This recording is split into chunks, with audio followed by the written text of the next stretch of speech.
How often do you drink coffee? At least 3 times a week. I drink coffee around 3 to 4 times a day. I try to have a cup a day at least. Every day. 3 times a day, probably. Every day. Literally every day.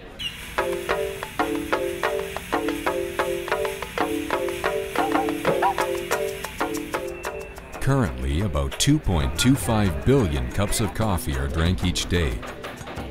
The bulk of this coffee is consumed in the developed world, while most of it is produced in developing countries. This is an introduction to the practice of direct trade coffee. My name's Phil Robertson, and I am a co-proprietor of Phil and Sebastian Coffee Roasters, and we are presently standing in the warehouse / roastery / office of Phil and Sebastian. In about, I guess, 2005, we decided to make the plunge and started a bit of a research phase. We researched for about a year and a half or so before we opened our first coffee shop, which was on March 30, 2007.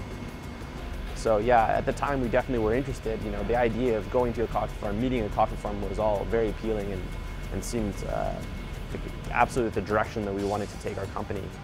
We had no idea how to do it at the time, but we knew that's where we wanted to end up. Have you ever heard of direct trade coffee? Never. No, never. Direct trade? No. But I've heard of fair trade. Okay. Actually, I bought some from somewhere, I can't remember where, but I have this.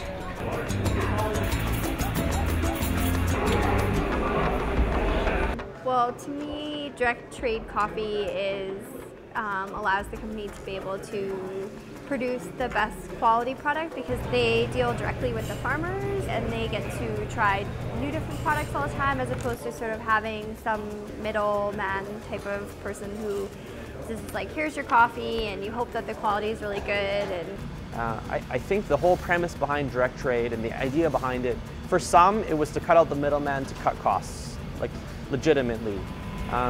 There's not necessarily anything wrong with that, but to me that's not really the pinnacle of what it can be. It's not about cutting out the middleman.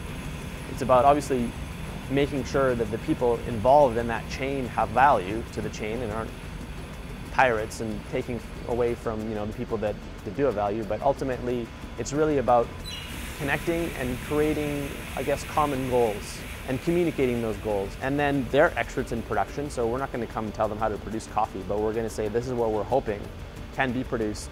And then we're going to back that up with paying fair prices for the coffee.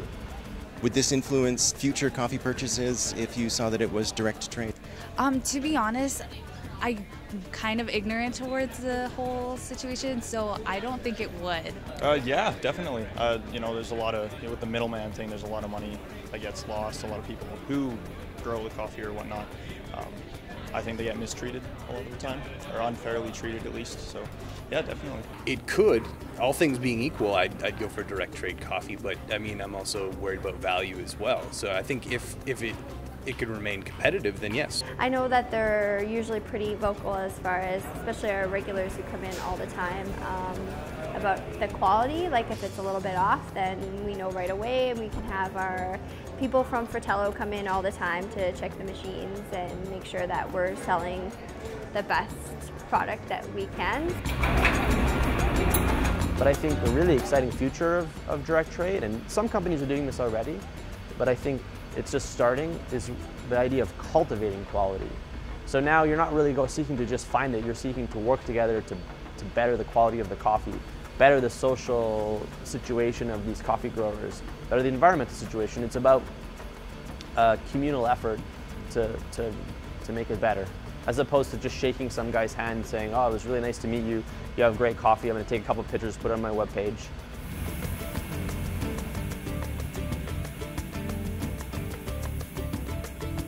From our point of view, as soon as you are really connected to that chain a lot more, you become sort of an ambassador for it.